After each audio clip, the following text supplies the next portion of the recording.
this is Lynsey Weatherspoon with the Trust Your Process podcast, and I have the phenomenal Alexis Hunley with me today. What's going on? I'm great now. I'm here with you. I can't ask for much more, honestly. Oh, you're so sweet. I think what I've been really looking forward to is just talking to you more. I truly enjoy talking to you, and it could be about the most insane things along with the most current things. And what I do enjoy about our conversations is being able to think differently. So that's why I'm really truly excited to have you here. Thank you. I appreciate it. It's good to be here. It's good to have a space to just sit and yap with you. Yeah, always. Well, for the folks who don't know you like I do, tell us a little bit about yourself. Where do we start? Photographer, mostly focused on documentary work and some portraiture stuff. But for the last 3 years, I've been sort of reshaping my creative process to focus on archival work and getting ready to start exploring more fine art spaces, more physical mediums. So I just kind of do anything I want. I just try to be the Gemini archetype as much as possible. And what does that usually entail for you when you say the Gemini archetype? I'm very interested in it. I think it's just this yearning for knowledge and information, and then figuring out where to go from there. I'm always just collecting little pieces of information, data, seeing out feelings, and then I kind of bring it back and I'm like, all right, this has inspired me. I want to explore this route, or this thing, I don't think I like this anymore, so I'm going to put this back here, and just giving myself this space to continue to evolve and change and not be placed into this singular box. Okay, you do this type of photography, or you're this type of artist, you have to do this. This is what it is. Yeah. I don't think I've ever really enjoyed that. Yeah. They say, don't put baby in a box. Exactly. You know, I want to take a step back because it's a loaded question, but I'm asking anyway. How are you? I think for all intents and purposes, I am well. I'm here. I'm happy. I'm grateful. Despite this little head cold that I have everything that I need.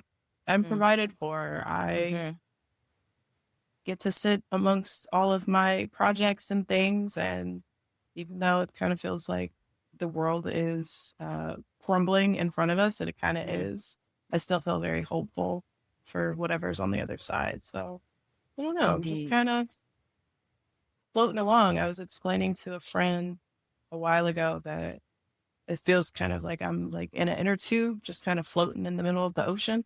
And it's like there's a little peak of land way, way, way over there. But I'm still in open water in an inner tube, just kind of getting tossed around. But it could be worse. You're right. I feel like a lot of us are probably, in inner tubes next to you, because we just don't know what the next thing will be. You just wake up and be like, what's next? Every day. Absolutely. Every day. Yeah. I think of how artists, we are always connected to not only our work, but the time. So with saying that, how are you taking care of yourself? Lots of I have gotten my sleep routine down to a science. It varies, but sleep, and then also I just wake up and I spend the first hour and a half just alone in silence, go for a walk, eat a piece of fruit, don't answer any emails, just kind of allow myself to ease into the day. That's been really, really helpful. Good. Jumping back to just you as this practitioner, this artist, and things of that nature, kind of walk me and the rest of us through your journey into this particular space. I feel like some of it begins maybe with your grandmother or maybe after, but run us through how Alexis became the artist that you are. That is always one of my favorite questions. How do we get here? Because the answer is really simple, but I feel like sometimes it throws people off. We're here because my grandma died. It's that simple. I think I had always had cameras around, but never considered that that was something that I could pursue more seriously. It was just kind of like I always had a camera. Like there were cameras. We were doing things, but I didn't consider like a creative path for myself. And so when she passed, I was kind of spiraling out, and I was like, all right, we got to get it together. How do we kind of like root ourselves? And I was like, okay, well, she's always had cameras. I enjoy taking photos. I like having cameras. I like documenting and stuff. Let's see. And so I started like going through some old photos and, got enough positive feedback from the people around me, even though I was still skeptical. It's like, who wants to believe their family and friends? That's something like that. I was just like, you just like me. Like, I don't, none of you are artists. I don't know if you're telling me the truth. Right. Yeah. And then a friend bought me my first prime lens for the Canon Rebel that I had. I was like, well, I have to do it now. Somebody's invested in me. So I went on YouTube and went to the library and made myself a curriculum, and just like every day would sit and like put myself through this course of study and go out and shoot and test with the neighbors, with my cousins. And just ran with it. I just like hid from everybody for like a year and a half, and just like slowly started to like, okay, now I'll charge people. Now I can have this type of client. And oh, this is a portfolio review. Let me do this. And then it was like every new thing kind of sent me on a new path that kind of allowed me to accelerate, because prior to that, I had explored creating a business with my sister and a friend of ours, and like we developed an app. And so I had to go through the whole process of like creating an LLC and opening up bank accounts and hiring people and HR stuff. So I had the skill set to like build a business and think about like, okay, how do I make this as a sustainable practice, not just a hobby?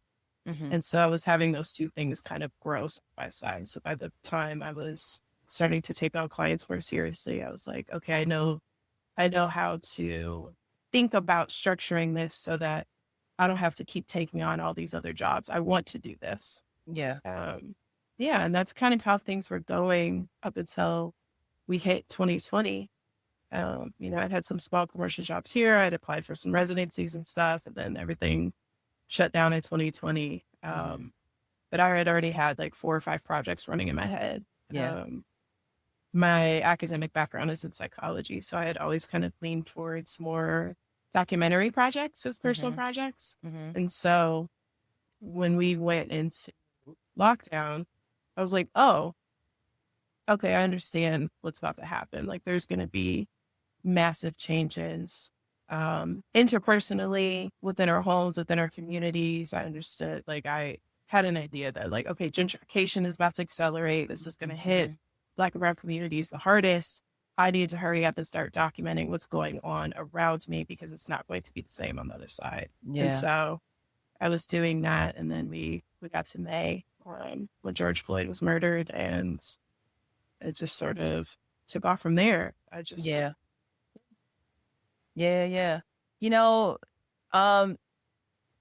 that is how me and Alexis were connected. It's like our work started circling around within the same communities and same articles and things of that nature. And as unfortunate as that time is and was, to me, it brought like a lot of like beautiful connections with other photographers, because again, as unfortunate as it was, it showed me a new circle of people who were, pretty determined to make different work rather than the stuff that you just kind of see here and there. So, 2020 up till now, I'm just wondering, like, how has your work either kind of evolved, or maybe some of those projects were, centered around like Black joy or just Blackness in general? Like how has that time kind of determined who you are now as a person? And has it changed any of the work that you do or have done? Yes.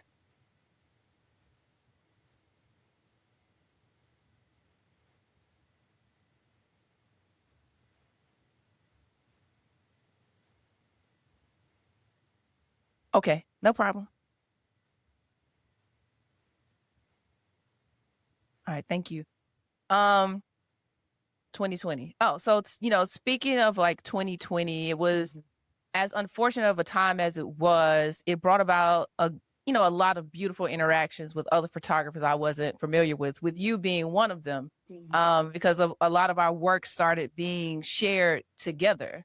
And I was interested in, just who is this Alexis person in a good way. It's like, who are, matter of fact, I was like, who are all of these people? Because so much happened so fast. I'm like, I don't know who that is, and blah, blah, blah, blah. But as I said, as unfortunate as a time as that was, I feel like it brought about a good amount of photographers who have always just been in this photography space, who are doing work for good. And I don't say that as if no one else is, but I think there's like a different type of spirit or heart that's connected in the work that folks like us are or have created. So from 2020 to now, do you think like your work has evolved in a different way, or is it, similar subjects? What's the 2020 version of Alexis versus the 2025 version of Alexis now? Like, just thinking about all that has happened in a pretty short window of time. Yeah.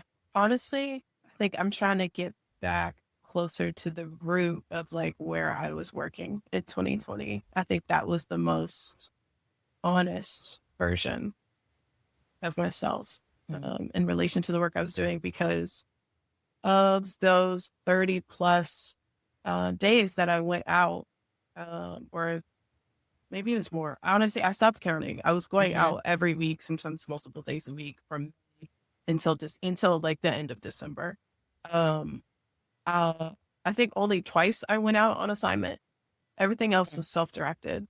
And so I had the freedom to do exactly what I wanted to do, but more so like what I needed to do, what I needed to shoot, what I needed to see, and edit in the way that I wanted to, and sit with the work. Like most of the work I haven't shared with other people. A lot of it is just for me or for certain families or people who were out. And then pivoting that time into more commercial work and editorial work, it just took on a different flavor. I think I still brought that aesthetic and that look and that feeling to it, but 2025 has been me kind of circling back to like, okay, what do I want to do? What do I want to see? What do I need creatively? And sort of centering myself again, being selfish again. Understood. And what exactly do you want to do? How do we summarize that? Because it's not as simple as just, I want to do this project that I'm working on. I think I want to start to connect more of the pieces of all these things that I've done. My academic background is psychology, and all of the random historical things I've got, the things that I'm reading, the relationship to like the history of like Black spiritual practices. Like I've been gathering all these things, and I'm ready to kind of start to integrate them into wherever this path is taking me. Like I want to go deeper. Gotcha. Well, you've jumped ahead just a little bit, but as far as like psychology, where has that taken you artistically? Like, how are you integrating that into the work that you're making? The psych piece is really, I've always really been interested in it since like high school, because people have always fascinated me. And so when I think about it within my creative process, like a lot of times up until now, it's been focused outwardly. Like, how am I seeing people? How am I understanding them? How does that translate into a photograph or a piece of writing? How can I be honest, but still compassionate in the way that I'm seeing somebody? And kind of starting to turn it inward, and like, how am I seeing myself? How am I seeing the people around me, my grandmother, the people I'm related to, the people who shaped me? Like, what does that mean? And where do I go from here with this information? Yeah. Would you say like a psychologist and an anthropologist are kind of like side by side as far as like what you do? Yeah, I would say those hats are probably both there. Mm-hmm. You know, maybe we could even probably throw in sociologists because it's like the Mm. smaller interpersonal one-to-one, but also the internal with the psychologist, and then the larger like group social settings. Mm-hmm. That a sociologist would study, but an anthropologist thinking about, these connections over time throughout time and space. And like, yeah, I'm endlessly fascinated by people. Why, what, where, like, Yeah. what are we all doing? What's the point? How are we showing up with each other, for each other, or not? Mm-hmm. The motivations, the behaviors. Those are the topics that I could like sit and parcel through. I feel like there's a sprinkle of compassion that goes into that too, because photographers seem to get everybody's tea before they want to tell somebody else.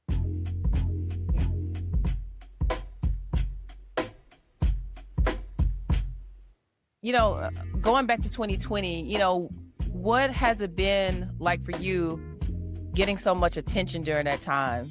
Again, the unfortunate demise of George Floyd, and now all of us are just all of a sudden being thrown into the fire and working all of the time. So I'm just wondering, what did it feel like to have so many people or a good amount of people reaching out during that time?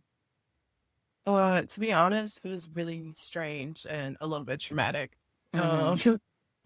To have all of these people suddenly like flooding you with attention and like not that it wasn't because of my work, but it was just Mm-hmm. like, hey, like this is because George Floyd was murdered and Breonna Taylor. And like there's this huge running list that has garnered all this attention and now it's being kind of sent to me. And I recognize that this door is open and I should run through it. But I feel maybe some guilt or even like I think it was also hard recognizing that this attention is not going to last. It's not Yeah. real. Like it's real, but it's not real. Mm-hmm. The moment that this tide starts to shift and folks are no longer putting up their little black squares and, oh, we need this black photographer. We're going to do this campaign. It's going to swing back the other way and the door will shut. And part of me felt kind of gross about like, okay, I got to go through this door. Like I have an Mm-hmm. opportunity here. I need to take it. But like the opportunity itself was just like, yeah, Yeah. I don't. And it seems to be a lot of us felt that way. Mm-hmm. Mm-hmm. It's unfortunate, but Yeah. Yeah. But I were there things that you know, took from that moment or people that you met during that particular time that were kind of like a salve for the things that were happening? Like as I said, meeting you definitely was, and having other people who kind of understood where a lot of artists were coming from, or photographers or visual artists. Is there something or someone that you still just kind of like feel tied to mm, from that time? Tied to as in like you still converse with them in a way or still reach out? oh yeah, easy. You, Polly, I adore both of you. But even beyond that, like you said, like we got thrown onto these lists, just like went viral. But it also introduced me to a lot of other people's work that I still to this day really, really enjoy and admire. Um, and the few that I've been able to meet in person are really cool. Like it was just nice to be connected to other people who were experiencing this same sort of really complex emotional thing that just kind of got thrusted upon us Mm-hmm. and in a way that not many other people, at least in my life, they didn't really understand what was happening to me.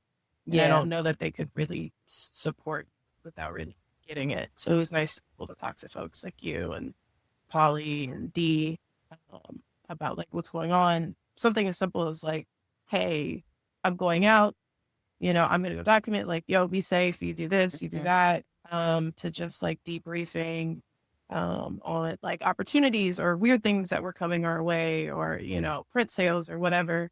it was nice to finally feel like I was a community, because up until that point, I had kind of just been floating around alone Yeah. by myself, Yeah. just like doing stuff. Yeah. Talk more about that, because I feel like that's a natural inclination for Black photographers. I don't know if it's Black women, Black femme, Black queer photographers who feel like that, but sometimes I feel othered. It's kind of like you're just there when, to me, all of us, you know, should consider being in community. Have you ever felt that way, or is it, you know? I don't think I had the opportunity to feel that way. I just didn't know who anybody was. Like, it was my first introduction to a lot of people's names and their work, who I may not have found otherwise or found as quickly, because I didn't have any photographers in my circle. I didn't Really? have, no. The people that I was connected to, some of them were like in film, they were producers, you know, fine artists here and there, but like nobody deeply entrenched in like a creative process to even kind of guide me to other photographers. So like when you're doing your basic searches, you find Mr. Parks, you find Carrie Mae Weems, like you find the big dogs. But I wasn't able to find my contemporaries or my peers until that time. Yeah. Well, I think that opens up another conversation. So, because not only was the time overwhelming, but now you have like, it's like you have a new family of folks, you know, it literally. And if anything, you know, I it's interesting that you say this. Let me take a step back. What year did you start photography? Like really diving into it, and like you said, you took that year to kind of like study and all of that. So when did you feel comfortable? Around what time? Like what year? I started my school for myself at like the end of 2017, and by like mid 2018, like I had a few clients. Yeah, so you were really just, it was, wow. Okay, Yeah. see, this is a piece I wasn't aware of. So that makes, you know, makes your trajectory into the space even more interesting. I'm just interested in how fast things went for you. Like, what other photographers were you aware of outside of the ones you named, like Carrie Mae Weems and Gordon Parks and whomever else? We could argue almost nobody, except maybe Dana Scruggs. I think like right before we went into lockdown, I had gotten introduced to Tara Pixley. She was a professor at LMU and the Authority Collective. And I just started to kind of like get into into those spaces and start to understand like who is also doing these things. But I didn't know what was going on. I was so deeply entrenched in like trying to like have that hockey stick trajectory of just catch up technically, like, get my skills to where they were, so that because the basis has kind of always been there for how I shoot and what I'm looking for, but it was like I had to learn how I wanted to like color my work and like what does editing mean to me, like what is the look I like. So spending time in photo books with older work, but I wasn't really seeing any of our contemporary stuff until then. Yeah. Do you remember the first book that you picked up from the library that was pretty helpful to you?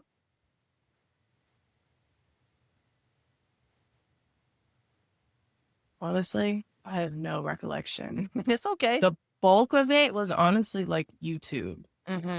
Lots of YouTube tutorials on how to work my way through Lightroom and Lightroom Classic and Photoshop to get the looks that I wanted. Because a lot of times it wasn't necessarily photo books, it was like all art books. I'm looking at paintings, I'm looking at sculptural stuff, like I'm watching movies, like I was looking at anything creative that kind of like sparked something. I was like, okay, I like this, I like how this is lit, I like this color, like how could I bring all of these elements into it? I find this fascinating because when I look at your work, it feels like you're not new to this, you're true to this. So that's why I'm just like, I'm so fascinated in this part of your story, because it only adds to the layers of what you kind of like took through, maybe like subconsciously from your grandmother, because I can kind of see like some similarities as to like the subjects that you all photograph, and I don't even want to say subjects, but the people that you photograph and the things that you all decide to photograph. But I'm moving too fast. We'll come back to that. What do you believe was a pivotal moment in your career? Like, what's something that stood out that you are? What's something that just stood out for you at the moment? I think one of the more pivotal moments, I think, was when I got my first larger like commercial campaign. I was like, oh, okay, I get it. I was right to not try to lean really heavily into I'm a photojournalist or I only do editorial stuff. I can take pieces from all of these things because we're in this moment where people are really appreciating this like real people, real life style in the commercial space. That's what I like. I have an opportunity. I have a window for this. Like, let me push there. Mm-hmm. And it's more sustainable. I don't want to work 70 hours a week.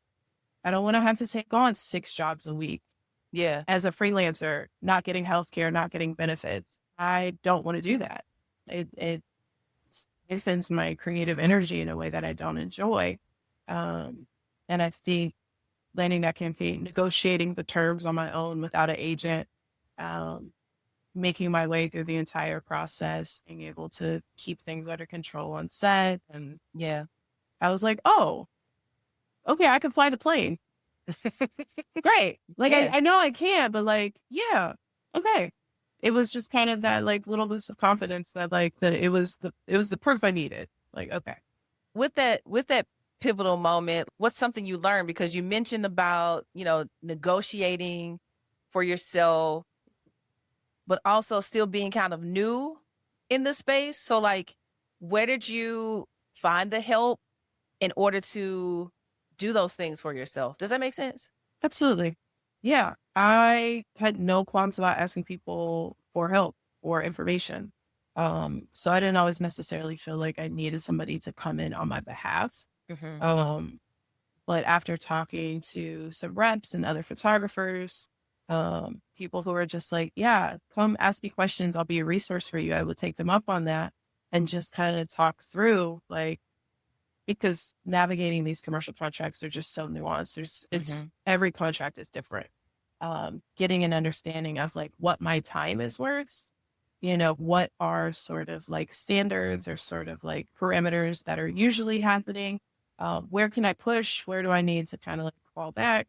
Mm-hmm. I got practice throughout 2020 because I was negotiating licensing fees over and over and over. And then smaller contracts would come, and then it was editorial contracts. But I just kept asking people, and most people were very willing to share or look at contracts or kind of like, give me some guidance. And then I would take their suggestions and tweak them, push where I felt like I could or where it was necessary, or it was needed. And I understood why people enjoy being repped around that. It's nice to not have to be the person going back and forth.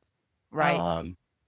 But I enjoyed being a part of the process. I like knowing what's going on.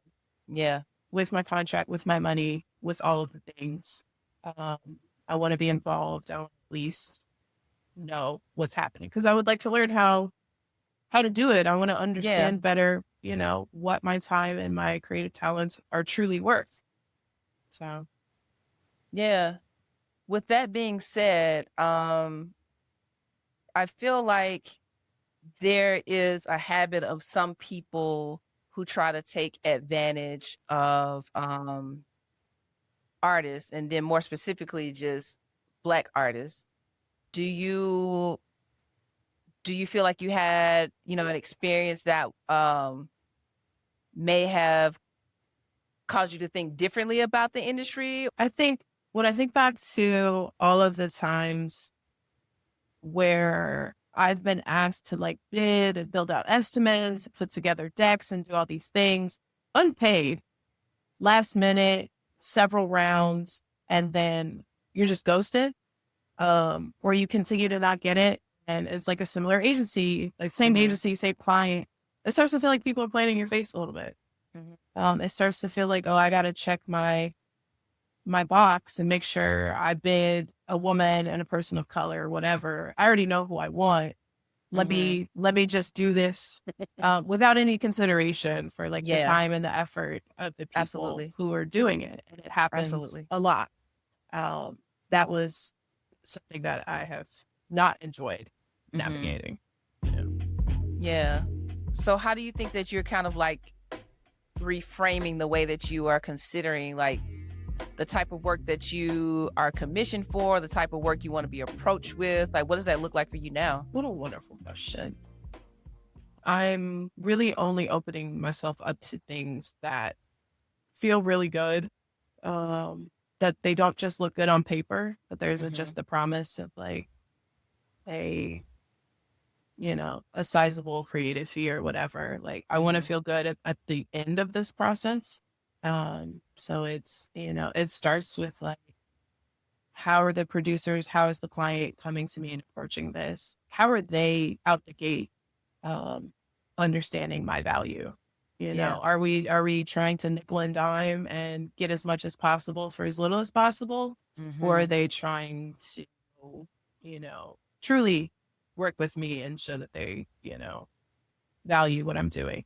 And so it's, I don't think I'm actively like pursuing some of these more commercially focused things. And I've opened myself up to more like community centered projects, that kind of maybe stretch into like the educational space or the nonprofit space, but still allow me to kind of do my commercial documentary. Like they allowed me to have the space to be creative.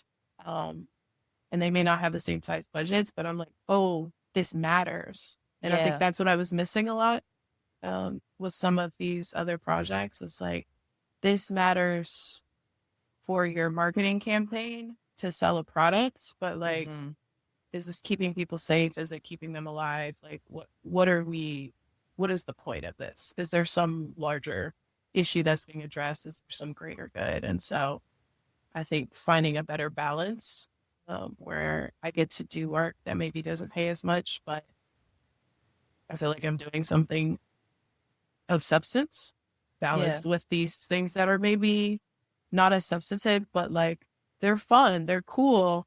It's a great team. It's a great experience. It's a great check. I want to be able to have the space to do all of that so that I can round it out with like, okay, what do I want to do? What's my creative process that I want to explore? Like, how do I carve out space and time and resources for me to make what I want to make? Because oftentimes that's the work that people are referencing when they want to hire me. Correct. And I feel like I love everything that you said. And I love the fact that you did point out that the work that is heart-centered and like very purposeful is the work that most people look at. I think the unfortunate thing about that is that they look at it and they believe it, but then try to use it to sell something. So it's like a double-edged sword. It's like, yes, I enjoy creating the work, but I also want to make sure that my work stays pure in a way, you know? Yeah. I love what you had to say. And I want to know, in the midst of all of that's happening, like what kind of work is making you feel, or what kind of work is fulfilling you at the moment? I know we'll touch on your Call Me ZZ project, but outside of that, like what else is kind of like rocking your world in a good way? Honestly, it's been consuming work, like just taking in other people's work. I'm really stuck on zines right now. Any sort of like physical media, anything analog. I just like, I feel ravenous. Like I can't get enough. Well, name some of the artists that you've just been eating up for right now. It's nobody in particular. It's just like my algorithm for like several months was just like bookbinding techniques. And I couldn't get enough of it. Yeah. I'm not physically making a book at this moment, but I'm like, oh, let me keep this in my mind because Yeah. I will It's a be beautiful working on a craft. photo book. Why don't I do the dummy book by hand and learn some of these processes and like put it in there? Or like I went to a workshop a couple months ago and it was like direct to film animation. Hmm. And they gave us was it like 8 or 16 millimeter film. And we like by hand animated them. Obsessed. Oh, wow. Obsessed. Like that's where I am. It's very Yeah. crafty, it's very hands-on. I want glue, I want scissors, you know. If I had more space in here, I'd probably have more stuff. It'd probably be crazier. But I'm like, I need to physically make things. Yeah. And so that's what I'm looking at. That's what I'm consuming. That's what's getting me excited is watching people physically make things. Physically making is eat junk journals into Mm. it. Mm-hmm. Into it. Haven't gotten myself to do it yet because I can't deal with any more clutter at this moment. I can't take on anything else in this space physically, but like, Understood. even just as simple as like shooting on film for fun. I love your analog process, like your recap videos lately with your My handy like cam. your handy cam. Like I feel like we're all in a state of nostalgia at the Yeah. moment. And we just want things that I don't want to overuse the word pure, but just it feels pure in nature. It's like you have to wait versus everything being so instantaneous. It's just like, Mhm. oh, there's a joy in the what ifs, or did I get it? It's also just fun not having to use my phone. Like I'm trying really hard to be more intentional about how often my phone is in my hand. Mm-hmm. Unless I'm like actively in a conversation with somebody. Like I've found that like I'll just be aimlessly scrolling apps and I'm just like, Mm-hmm. this isn't actually necessary. Like, let me put this down. And Yeah. so like when I'm at things and I'm like, oh, I would like to like have some documentation of this. I was like, let me just take this handy cam. Let me take this $80 handy cam and just do it. And it's fun. It's just so lo-fi and I don't feel the need to like, oh, get bogged down and like feel like one video's so clear that I'm like, oh, and color grade and this. And I'm just like, Yeah. no, Yeah. it's Yeah. not necessary. It feels like that meme of Aretha Franklin. You know, you always see her with the with the camcorder to her eye, just like, yep. That's Let's go back exactly. to that. Yeah. Let me get my fur coat. Exactly. And put my purse on the floor. Give my money Absolutely. up front. Uh-huh. Exactly. Yeah, that's exactly how I feel. It Yeah. also feels, and I think because it's nostalgic for us, it also feels less intrusive than a Mhm. cell phone. I feel like there's something about somebody having their phone in your face. You're like, oh, this is going to end up on the internet for sure. Absolutely. And something about that little handy cam, it just doesn't feel as scary. I don't Yeah. know. Yeah. I mean, like you said, it feels less intrusive. It feels like for one, I feel like a lot of people may not even know what it is. Yeah. It is Crazy. right. It is dated technology, but somebody was like, oh, well, I don't even know what that is, so they may not be doing much. I'm like, but it's still the same device, just Right. something else, you know? Yeah. But either way, I mean, I love that so many of us are taking a step back from everything, honestly, because even for myself, it was sometime last week where I was on my phone. I think I was on Instagram and then I was going from threads and then going back and forth. But the noise of everybody arguing about something got so loud that I said, you know what? Let's shut this down right now. Like, so I mean, the only place that I can log into Instagram is my laptop and my iPad. And even then, I don't even want to. I'm just like, somebody is probably talking about something I don't even care about, or it's not even my business. Right. So I adore not knowing things right when they happen. It's kind of like when I was growing up and right before school, you know, the news is on. And that's when you found out. Kind of like when you found out when your snow day was. You didn't find out about it before everybody else. You just found out about it on the television. And that's the life that I feel like I want to go back to, where I'm just like, I'll tap in. I want to still stay connected because so much happens so fast. But at the same time, I actually just want to be in silence. Like you said, just want to be in silence. Yeah, I don't think that we're built to just constantly have this onslaught of information and stimulation all the time. It doesn't feel healthy for me. Maybe other people can handle it, but I'm like, I can't do it all day. I don't think we've ever had access to information this fast and this abundantly. And so slowing down is going to keep me from losing it. It's too much. It's too much. And then it's not always of great quality either. Right. Now you're having to like sift through stuff. And so I'm just like, to your point, like, yeah, it's nice to be able to slow down and just let things marinate and like enjoy them. I haven't enjoyed this like huge push for like content faster. Like, let's churn it out. Let's get it going. We need stuff. We need a reel. We need a story. We need a post. And you got a TikTok. What about a thread? And I'm just like, no, I don't want to do that. Because who's paying attention to all of that? Like now I'm at a place where I'm quickly just scrolling past things. I don't think doing things faster and en masse is going to hold people's attention. You know, you could argue that going slower and more intentionally is what will pull people back into the fold. So, you know, you make an excellent point. When I like I said, it's been pretty recent that I signed out of Instagram, but I saw someone making bread because they, you know, talking about the staple things that you need to make because of SNAP benefits being taken away and things of that nature. So I saw this person making bread, and I remember I'm like, I have the ingredients. Let me go make some bread. So I made the bread that same day, and then I posted on Instagram and then just signed off. I don't understand the algorithm, not even trying to, but that one story had over 1,000 views, and I don't think that has ever happened in my life. So I feel like not only stepping away, but doing things that have a much more purposeful and slow process, as you said, will engage people that you want to engage. Not just everybody. It's just like, here's the thing that I took my time to make. Yeah.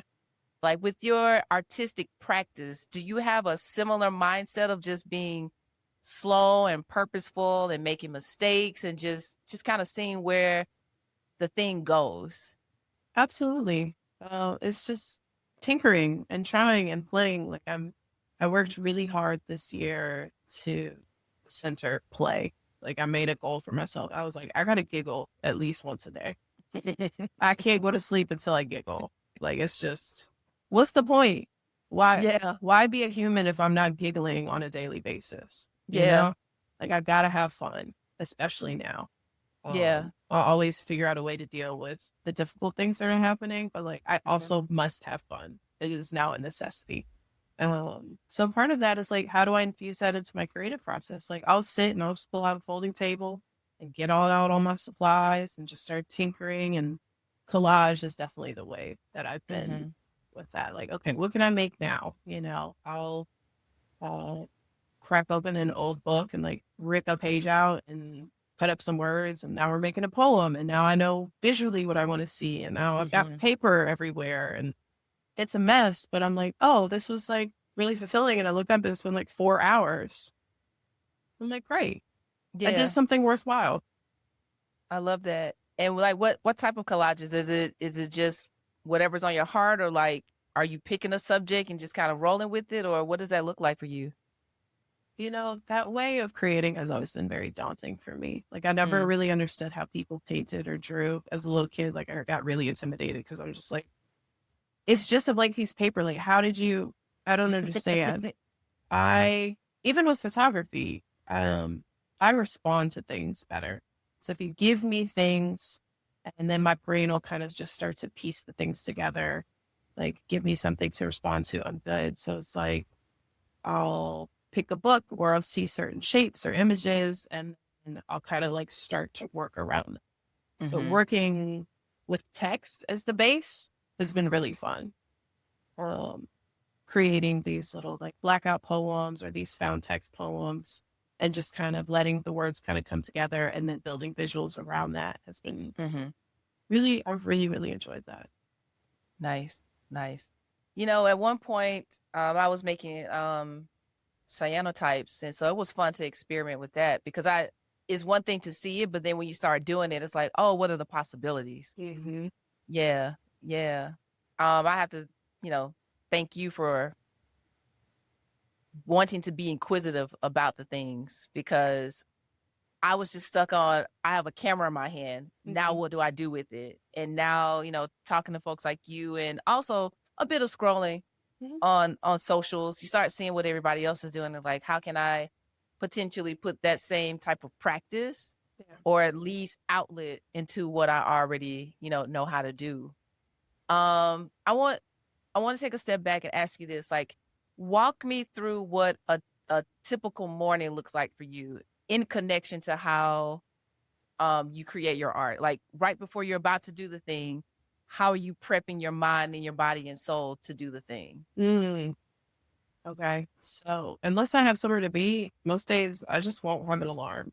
So that's always really nice. I've really, really enjoyed that. It's just whenever my body's ready to get up, immediately go for a walk.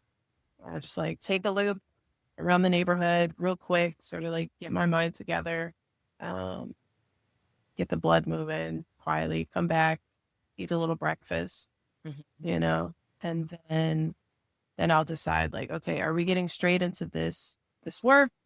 Are we going to get into the administrative stuff? Like it's choose your own adventure depending on the deadlines and stuff. And then I'll just kind of go from there. Cool. We have a very different process because when I wake up, I open the curtains and I get back into bed. That's crazy. I have blackout curtains. Yeah. And so in order for me to wake up, I have to open the curtains because I'm going to think but you're already awake because you got up and opened the curtains. Why would you get back in the bed? Because it's not time. Okay. And you're able to go back to sleep after doing that. I don't go back to sleep. I just get back in the bed. Okay. You got to marinate for a little bit. Exactly. I got to let, my mind wake up, my body feel like, okay, it's time to like actually start moving around. But no, those blackout curtains, whenever I wake up, I feel like it's still probably 10 o'clock. Yeah. The day before. Blackout curtains. They're the best. I'm into it. They are the best. Yeah, no, I feel you. I just think it's hilarious that you get back. Once I'm awake, I'm awake. I'm not going back to sleep. But you know what? I will. Lately, I've been like just very tired, very sore. So I've started adding in like a little like mini like Tai Chi flow right before I go on my walk. And that's been really nice. Makes me feel elderly. But I'm like, grown people were onto something. Why wasn't I doing this before? This is lovely. And it's very gentle. And it's just like, it's not like I'm like getting up to go for a run. I'm just like slowly waking my body up. And I'm just like, yeah, I can stick with this. Is there like any water or tea involved? Like, I know you mentioned fruit earlier. Yeah, I'll usually drink a little water, grab a piece of fruit, go on my walk. I go say hi to the trees. Lately, you hug them too? No, there's one in particular in front of my house. She's pretty intense, but like I don't hug her. There's too many spiders. Oh, too many spiders. No, but say hello. And then there's been lots of birds lately, so I've been really into like, all right, what birds are around? We get hummingbirds in the backyard all the time, but like on my walks, I've been finding a lot of ravens. Oh, really? Specifically ravens. Because like I'm used to crows, but I was like walking one day and I was like, that is the biggest crow I've ever seen in my life. I crossed the street. It was so big. I was like, I don't want to disrespect you. And then there was another one. I was like, but they've come hang out in the tree in my backyard and chatter. There's ravens and this red-tailed hawk. I was like, huh. Okay. Have you looked up to see what the spiritual meanings of those birds are since they keep coming around often? I feel like with the ravens, it was like, change and transformation, like something's coming. And the red-tailed hawk, I think it's kind of similar, but then there's also like notes of like protection and things like that. So I was just like, let's see. Hey, We'll take it see. all in. Look, The why thing not? is that you're paying attention. They're hard to miss. That's fair. They're very, very clear. Their Yeah. presence is very, you cannot ignore them. Yeah. Well, speaking of like clarity, what are your thoughts on like the current climate of photography in itself? I'm seeing like a shift of like what type of art um Black artists are, I don't want to say supposed to make, but are expected to make. But some are steering away from that just because of, I don't know. I don't know if it's like implications of something or whatever, but like what are your thoughts around how art is changing in this particular climate? We got people being censored. We have um folks like Amy Sherrill, where museums are asking them to not put particular pieces of work in their shows. So I'm just wondering, like, what's your opinion just around, what we could possibly expect from artists like us? I've been thinking about that a lot, actually. I think partially because of all of the conversations I've been having with peers and stuff about like, what does this huge push for like generative AI mean for us as artists? I think we're going to start to see more and more people leaning even more aggressively into like the uniqueness of their artistic process.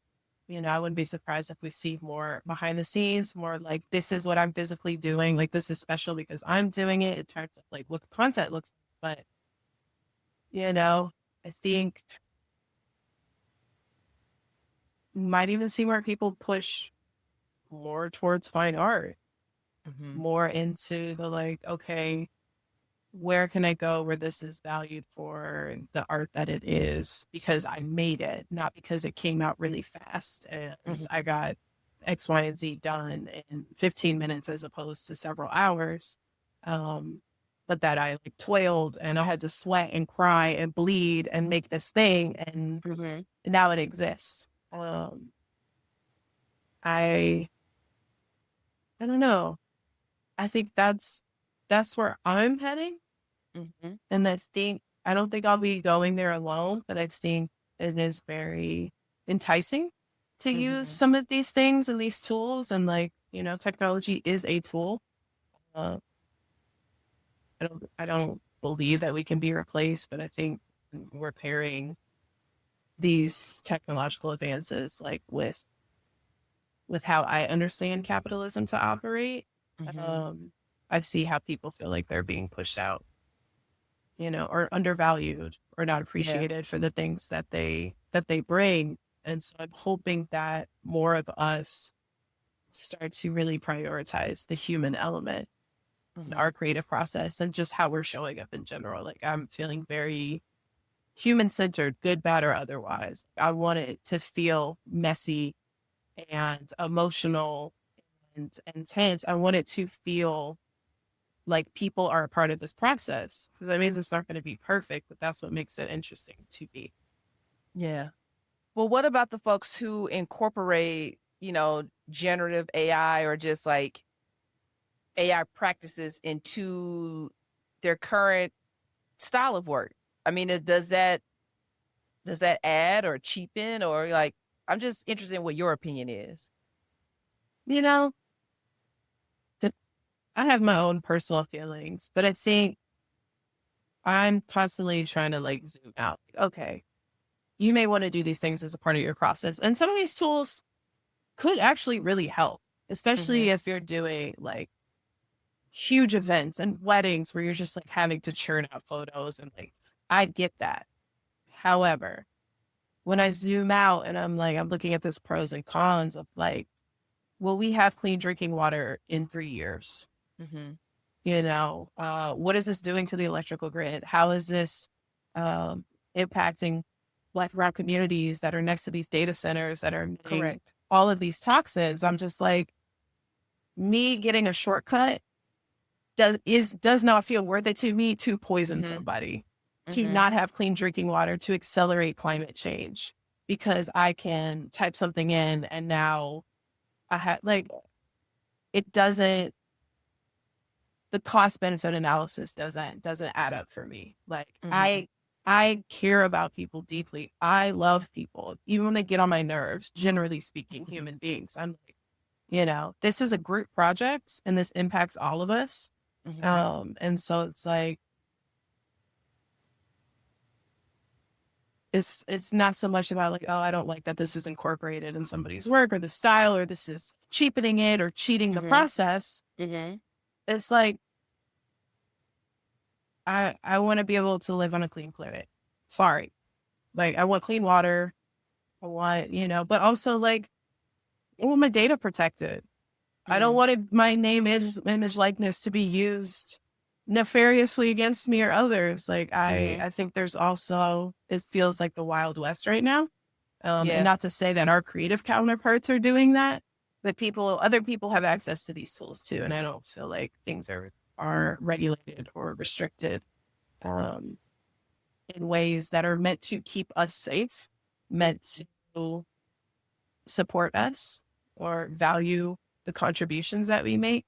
You know, and I think if we're talking strictly about the creative process, part of the joy and the pride that comes from making things is because I struggled.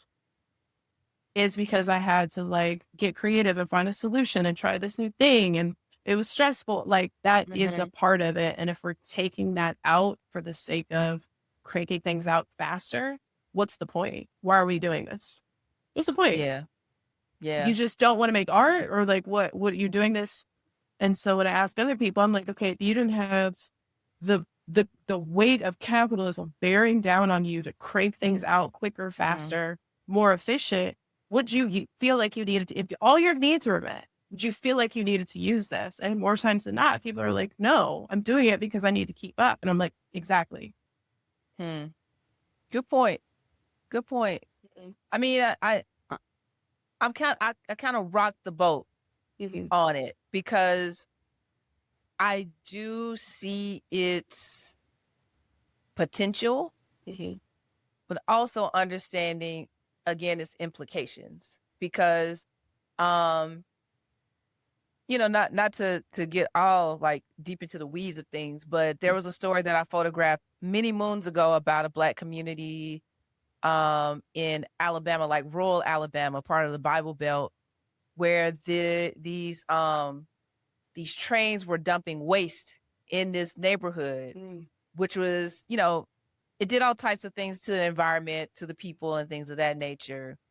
And I feel like, yes, these centers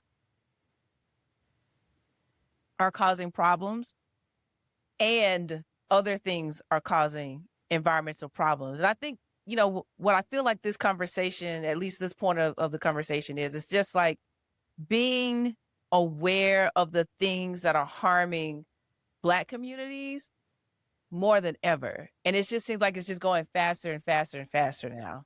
Yes, So absolutely. I want to point out, I do understand what you're talking about, but also to include all of the other inequities that are happening to Black and brown folks are just as bad.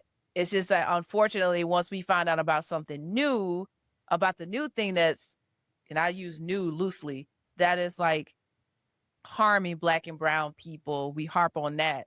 But I always go back to that story because I'm pretty sure that same thing is probably happening allegedly, you know? Absolutely. So yeah, I feel you. And I feel like, you know, with being crafters and being artists, that we are a special group of people, a special group of thinkers, a special group of emotions, you know, because you know, if we took our step back and thought and think about our personal like art practices, like how we wake up in the morning, we're not instantly thinking about work. I'm thinking about my spirit. How am I doing at the moment? And how is that going to affect not only my work, but my mood or how I present myself to people? Would you say that is something that you consider as well? Like it's said that the body keeps the score. And I feel like in so many ways, like my body has felt almost all the things that I've experienced, especially in 2020. And now it's starting to break itself down now because we're essentially back in it. So, like what would you compare, or how would you compare 2020 to 2025? And like, but in a way where your art is more centered than, let's say, what's going on around you. Yeah, I mean, we could argue we never really left 2020. Like, it's still very much that energy. Like, we had a reprieve where people could kind of ignore things. But, like, I don't know that we're really that far away. It feels like maybe 2020 was the precursor to where we are.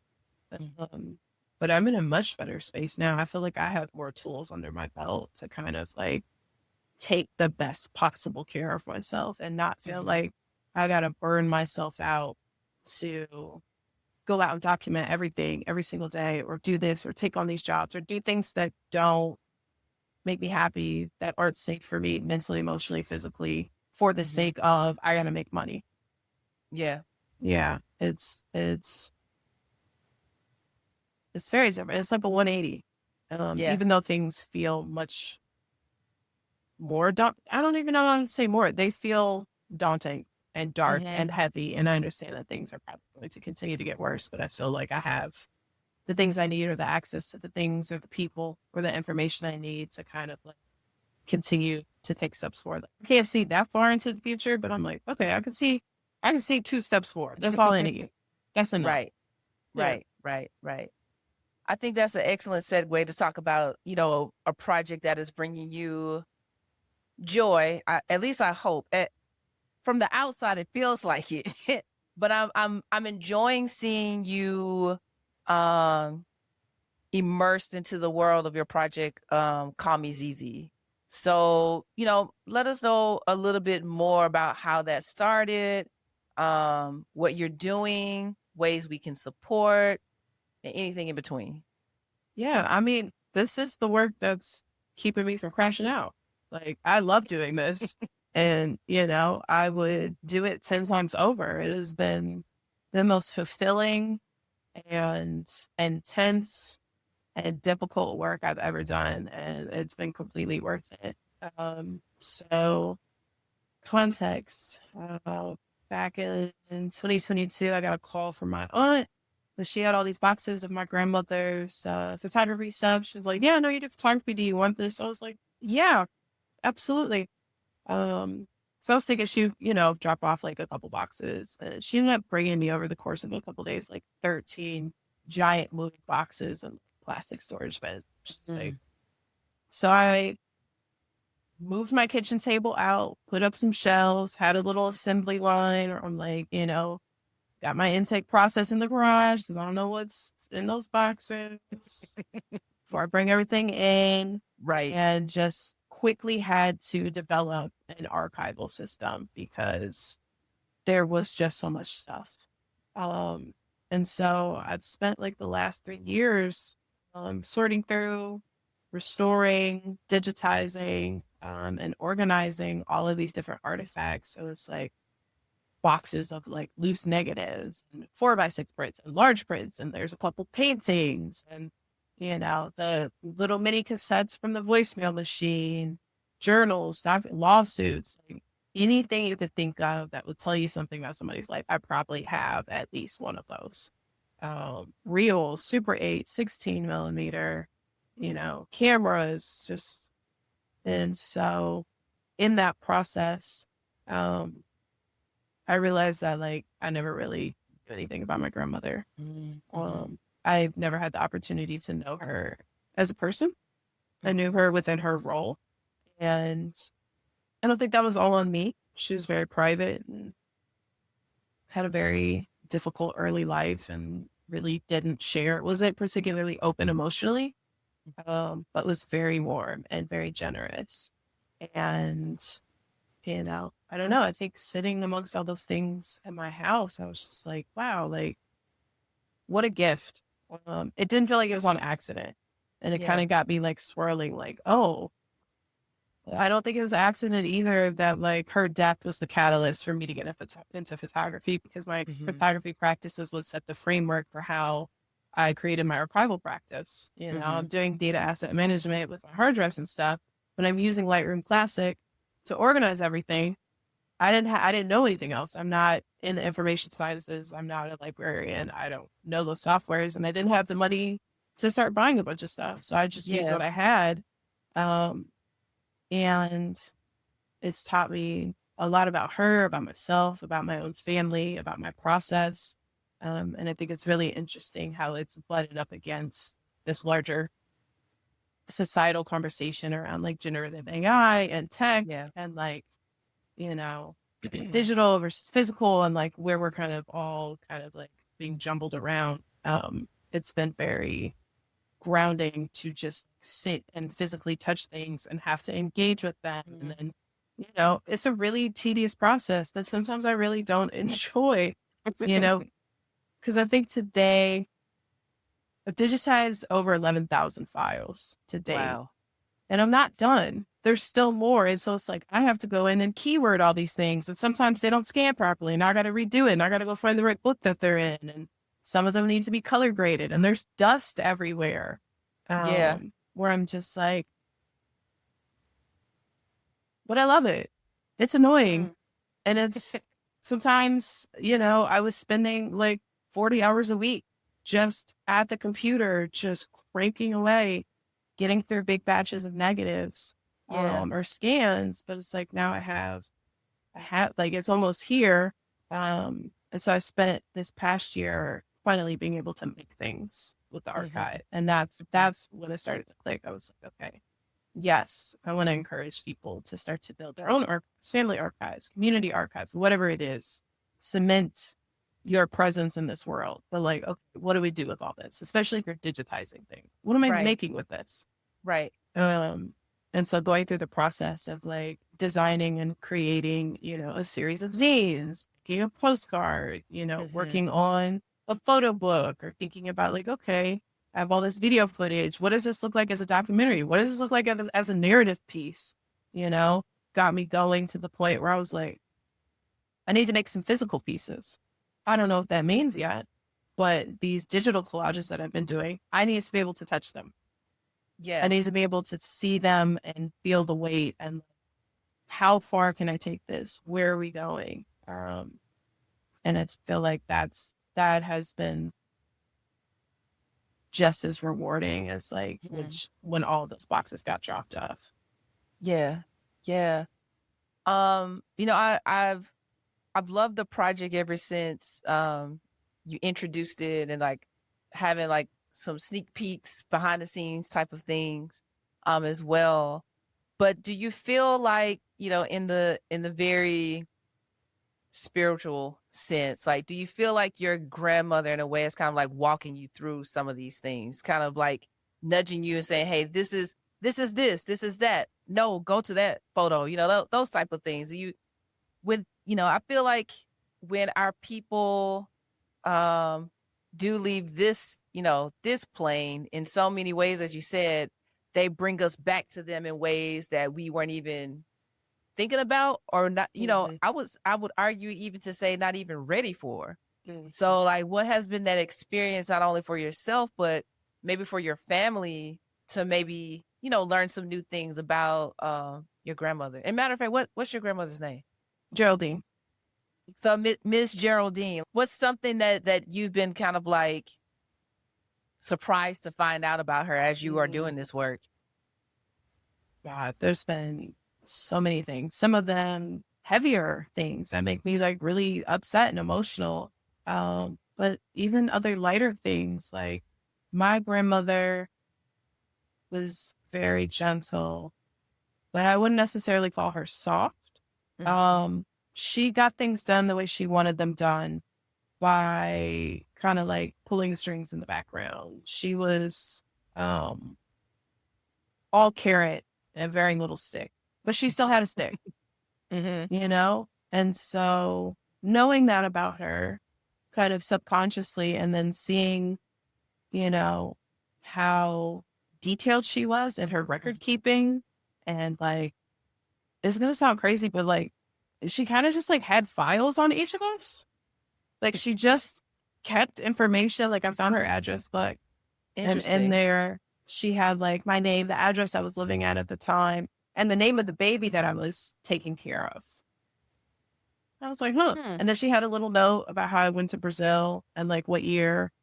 And then I found a journal entry later where she's like, yeah, Lex came by, I gave her some money. She's leaving this day, you know. Camille's going to watch on Facebook. Looks like she's having a great time. End of entry. And I was just like, that's interesting. Huh. What were these written notes or like voice notes? Written notes. Yeah, just a written note. Or like I found another one where it's like she listed out all the money that she gave people as gifts. And like the reason why. And it's not like she was asking, like this was not like record keeping. It was like record keeping for her. I was just like, wow, you had such a rich internal world. And it was structured in a way that I never would have imagined.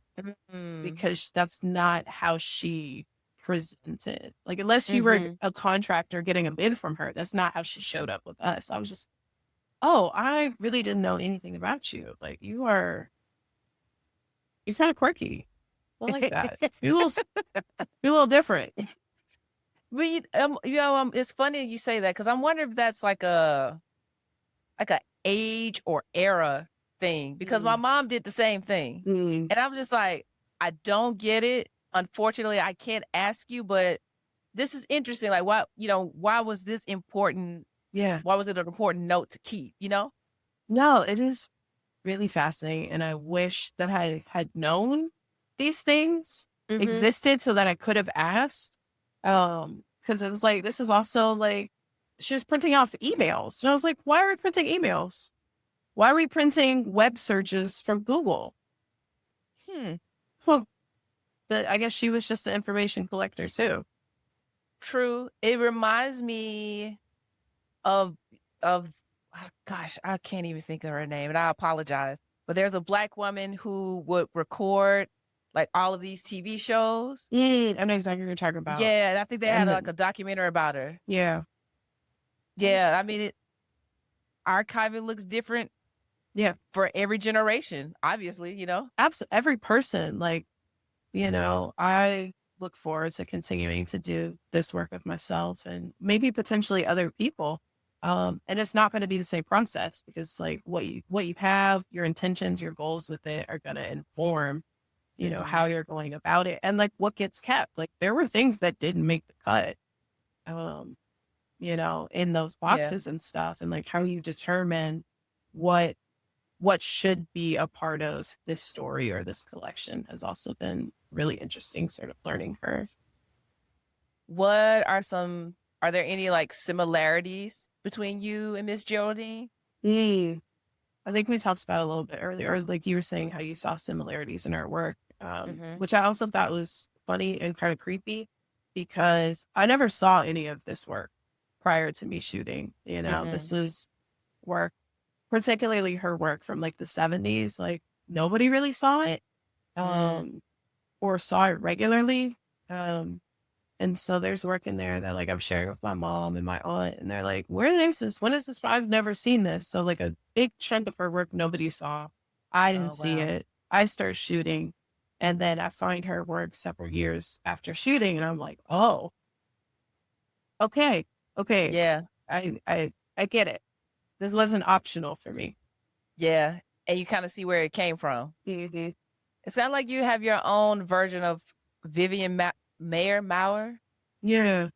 Yeah. Like you have your family version of her. And it's the crazy thing is there are more like, I guess you would say archives to be found. And I think that what I love most about what you're doing is that I'm always thinking about Black photographers who get lost in the canon. And it doesn't have to be like a big name or whatever. It could be, hyper local or wherever the case may be.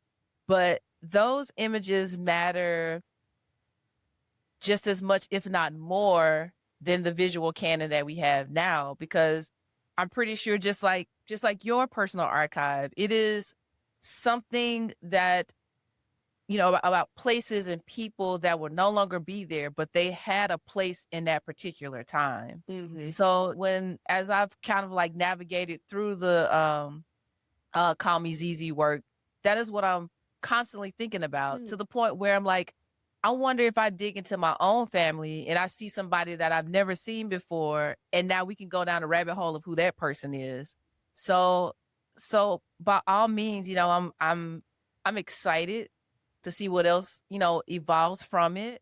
And I think this is a point where you should show us the zines. For those who are going to watch the video of this podcast, you'll get to check out some of the zines that Alexis created. I can't wait to get mine. I'm still waiting on them. Yes. So I got a chance to get a peek of them on FaceTime. But they're beautiful things, beautiful artifacts, beautiful work. And I really hope that people get excited about just being nosy, Yes. I love being nosy. Yes, It's one of my favorite things, especially with family stuff. And these people are dead. Yeah, I want to know everything.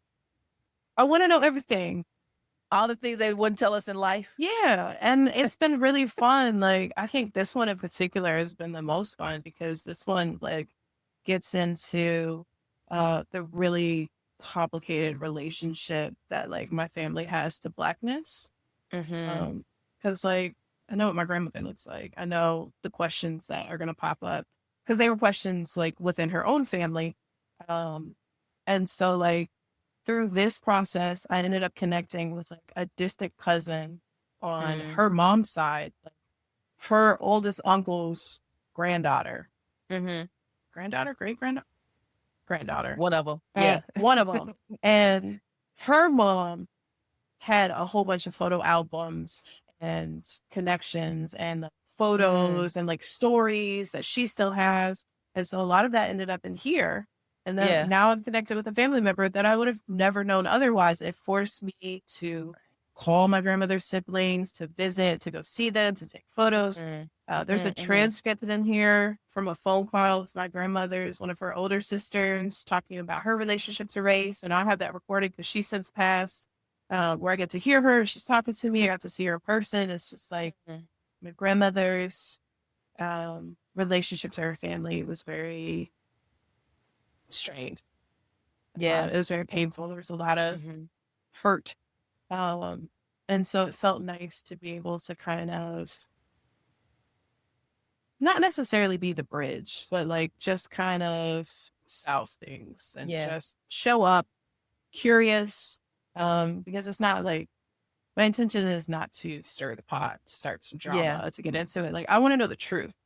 And in that process, I've learned so much about her and her family and things that have happened that help me understand her better, which also informs how she showed up as a mother to my mother, which then directly impacts me. It all makes so much more sense. We are the keepers, the bearers of like family history, the archivists, even before we even understood what that word meant or even knew what it meant or even knew it was a word. But, I think that, as I said earlier, we are special people, and you definitely are a special person for wanting to like make your grandmother's work known, but also to keep it alive. So kudos to you. Thank you. I really appreciate that. Yeah. We're going to move into what I'm calling the rapid fire round. It's only 3 questions. Oh, no. Okay. Only 3. All right. Right. So, and they're very simple. And whatever comes to mind, you don't have to explain it. Just say it. All right. The first one is vanilla or chocolate? Vanilla. Library or the bookstore? Ooh, library. Color or monochrome or black and white? I went monochrome because I was thinking clothing. But if we're talking photo, it could be anything. Black it and doesn't white. necessarily be photos. So black and white. Yeah, I don't know why I went to clothes. Yeah, black and white. Well, I mean, I feel like basics of clothing probably go into like what you create, or I'm just making up some. I don't know. I'll accept it. Well, we'll just go with it. Is there any music that is inspiring you? Like something that's on constant rotation?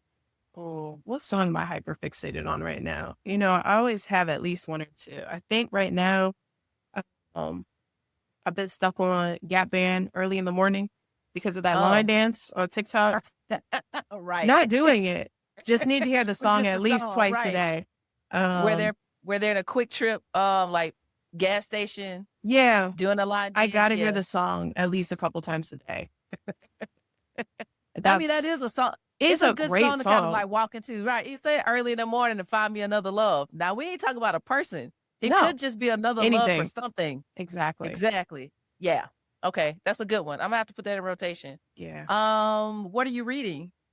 Ooh. I just went to the library. I think, what is it? The Conjuring of America. And then what's the other one called? I forgot, but they're like hunting Klansmen that are like creepy monster vampire things. So I'm trying to get a balance of like fiction and nonfiction. Okay. Okay. It's good though. Okay. It's good. I only read like the first like couple chapters. I got distracted at the conference, but like I was like, oh, like I could see the movie. Any podcast that you're listening to or that you would recommend to the audience? Honestly, I haven't been into any podcasts. I'm going to be getting into yours, but I've been, as you should. Thank you for that. I've been just looking for CDs and going to the library and borrowing DVDs. Like I got to go pick up the Lorax tomorrow. Okay. So I can watch the Lorax. And you're definitely touchy-feely. But yeah, you want the physical medium. I got to have it right now. We'll see how long it lasts. But like, yeah, right now I'm just like, I got to go to the library. I got to get physical books. I'm listening to CDs. I got my boombox over there. I was about to say, what are you even playing it on? I have a boombox, but I also found my iPod Classic, and it's got 256 gigabytes. So I'm about to load her up and get my aux cord in the car. I have a giant amp with an aux cord, and I literally will flip up my iPod to that. I love it. Yeah, I'm committed. The last piece of like technology I bought, I shouldn't say technology, but like to play stuff on was a Blu-ray. Yeah. So I still have some of my DVDs in the closet, but I feel like maybe I should try to put things inside of something in order for it to play. Yeah, absolutely. Yeah. Use that dexterity. Got to.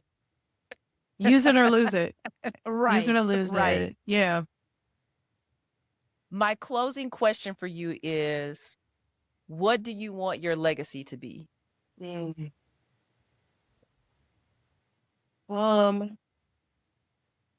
think it's split between that I did something meaningful while I was here and that it was clear how much I cared about people.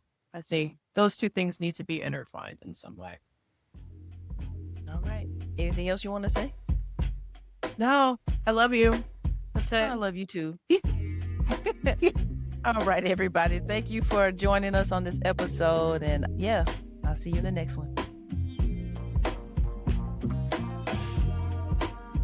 Thank you so much for listening to Trust Your Process. And I hope to see you in the next episode. Until then, follow us on Instagram at trustyourprocess.co. You can also find me as LN Weatherspoon on both Instagram and YouTube. Trust Your Process is a labor of love, but if you're interested in sponsoring an episode, send an email to hello@trustyourprocess.co. It could be through a bird carrier, it could be Venmo, it could be Zelle. However you feel inclined to help, I truly appreciate it. Trust Your Process is written and hosted by Lynsey Weatherspoon and produced by Zakia Watley.